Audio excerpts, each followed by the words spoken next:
ಕೇವಲ 10 ನಿಮಿಷದಲ್ಲಿ ಈ ರೀತಿ ಮಸಾಲ ರೈಸ್ ಬಾತ್ನ ಮಾಡ್ಕೋಬೋದು. ನಿಮಗೆ ಮಕ್ಕಳಿಗೆ ಮಾಡೋದಾದರೂ ಈ ರೀತಿ ಸಿಂಪಲ್ಲಾಗಿ ಮಾಡ್ಬೋದು. ಯಾಕಂದರೆ ಒಳಗಡೆ ಇದರಲ್ಲಿ ಟೊಮೆಟೊ, ಈರುಳ್ಳಿ ಏನೂ ಸಿಗೋದಿಲ್ಲ. ಬನ್ನಿ ಹೇಗೆ ಮಾಡೋದು ಅಂತ ನೋಡೋಣ. ಫಸ್ಟ್ ಒಂದು ಮಿಕ್ಸರ್ ಜಾರಿಗೆ ಇಲ್ಲಿ ಹಾಕಿದ್ದೀನಿ ಟೊಮೆಟೊ, ಸ್ವಲ್ಪ ಈರುಳ್ಳಿನ ಹಾಕಿದ್ದೀನಿ. ನಂತರ ನಿಮಗೆ ಖಾರ ಜಾಸ್ತಿ ಬೇಕು ಅನ್ನೋರು ಸ್ವಲ್ಪ ಹಸಿಮೆಣಸಿನಕಾಯಿ ಜಾಸ್ತಿ ಹಾಕ್ಕೊಳ್ಳಿ. ಹಾಗೆ ಸ್ವಲ್ಪ ಕೊಬ್ಬರಿ ತುರಿನ ಹಾಕಿದ್ದೀನಿ, ಬೆಳೆಸಿದಂಥ ಬೆಳ್ಳುಳ್ಳಿ ಎಸಳುಗಳು ಹಾಗೂ ಸ್ವಲ್ಪ ಶುಂಠಿನೂ ಹಾಕಿದ್ದೀನಿ. ನಂತರ ಸ್ವಲ್ಪ ಚಕ್ಕೆ, ನಂತರ ಒಂದು 4 ಲವಂಗ, ಹಾಗೆ ಒಂದು ಸಣ್ಣದು ಕಲ್ಲು ಹೂವು ಹಾಕಿ, ಹಾಗೆ ಕೊತ್ತಂಬರಿ ಸ್ವಲ್ಪ ಜಾಸ್ತಿ ಹಾಕಿದರೆ ಚೆನ್ನಾಗಿರುತ್ತೆ. ಹಾಗೆ ಸ್ವಲ್ಪ ಉಪ್ಪು, ಇಷ್ಟನ್ನು ಹಾಕಿಬಿಟ್ಟು ನುಣ್ಣಗೆ ಸ್ವಲ್ಪ ನೀರು ಹಾಕಿಬಿಟ್ಟು ರುಬ್ಕೊಂಬರಬೇಕು. ಪೇಸ್ಟ್ ರೆಡಿಯಾಗಿದೆ. ನಂತರ ಒಂದು ಕುಕ್ಕರ್ಗೆ ಸ್ವಲ್ಪ ಎಣ್ಣೆನ ಹಾಕಿ, ನಂತರ ಪಲಾವ್ ಎಲೆನ ಹಾಕ್ತಾಯಿದ್ದೀನಿ. ಪಲಾವ್ ಎಲೆ ಸ್ವಲ್ಪ ಫ್ರೈ ಆಗಲಿ. ನಂತರ ನಾವು ರುಬ್ಬಿರುವಂಥ ಮಸಾಲಾನ ಡೈರೆಕ್ಟಾಗಿ ಇಲ್ಲಿ ಹಾಕಬೇಕಾಗುತ್ತೆ. ನೋಡಿ, ಸ್ವಲ್ಪನೇ ನೀರು ಹಾಕಿ ರುಬ್ಬಿರೋದ್ರಿಂದ ಬೇಗನೆ ರೆಡಿ ಆಗುತ್ತೆ.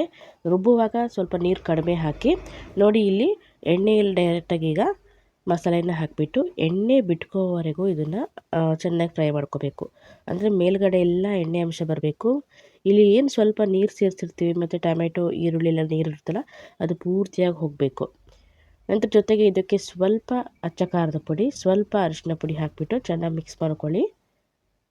ಮತ್ತು ಇಲ್ಲಿ ಉಪ್ಪು ಹಾಕಿರೋದ್ರಿಂದ ಬೇಗ ಕೂಡ ಬೇಯುತ್ತೆ. ನೋಡಿ, ಮಿಕ್ಸ್ ಆದಮೇಲೆ ಒಂದು 3-4 ನಿಮಿಷದಲ್ಲೇ ಇದು ಎಣ್ಣೆ ಬಿಟ್ಕೊಳ್ಳೋಕೆ ಸ್ಟಾರ್ಟ್ ಆಗುತ್ತೆ. ನೋಡಿ, ಈಗ ಚೆನ್ನಾಗಿ ಈ ರೀತಿ ಎಣ್ಣೆ ಬಿಟ್ಕೊಂಡಿದೆ ಮೇಲೆ, ಮತ್ತು ಘಮ ಘಮ ಅಂತ ಪರಿಮಳ ಕೂಡ ಬರ್ತಾ ಇರುತ್ತೆ. ಕೇವಲ 10 ನಿಮಿಷದಲ್ಲಿ ರೆಡಿ ಮಾಡ್ಕೋಬೋದು. ತುಂಬಾ ಚೆನ್ನಾಗಿರುತ್ತೆ. ನೋಡಿ, ಎಣ್ಣೆ ಬಿಟ್ಕೊಂಡಾದ್ಮೇಲೆ ಇಲ್ಲಿ 1 ಲೋಟದಷ್ಟು ಅಕ್ಕಿನ ನಾನು ತೊಳೆದಿಟ್ಕೊಂಡಿದ್ದೆ, ಅದನ್ನು ಹಾಕ್ತಾಯಿದ್ದೀನಿ. ಹಾಕಾದ್ಮೇಲೆ ಚೆನ್ನಾಗಿ ಮಿಕ್ಸ್ ಮಾಡ್ಕೊಳ್ಳಿ. ಇವಾಗ ನಿಮಗೆ ಸ್ವಲ್ಪ ಇಲ್ಲಿ ತೆಳ್ಳಗೆ ಕಾಣಿಸ್ತಾ ಇರ್ಬೋದು.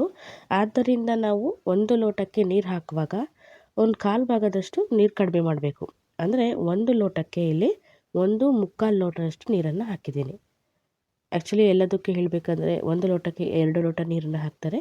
ಇಲ್ಲಿ 1 ಲೋಟಕ್ಕೆ 1/4 ಲೋಟದಷ್ಟು ನೀರನ್ನು ಹಾಕಿಬಿಟ್ಟು ಮಿಕ್ಸ್ ಮಾಡಿ, ರುಚಿಗೆ ತಕ್ಕಷ್ಟು ಉಪ್ಪನ್ನ ಹಾಕಿ ಮುಚ್ಚಳವನ್ನು ಮುಚ್ಚಿಬಿಟ್ಟು 3 ವಿಸಲ್ ಹಾಕಿಬಿಟ್ರೆ ರುಚಿಯಾದ ನಮಗೆ ಜಸ್ಟ್ 10 ನಿಮಿಷದಲ್ಲಿ ರೆಡಿಯಾಗುವ ಮಸಾಲ ರೈಸ್ ಬಾತ್ ರೆಡಿಯಾಗುತ್ತೆ. ನೋಡಿ, ಸಿಂಪಲ್ ಈ ರೀತಿಯಾಗಿ ನೀವು ಮಾಡ್ಕೋಬೋದು.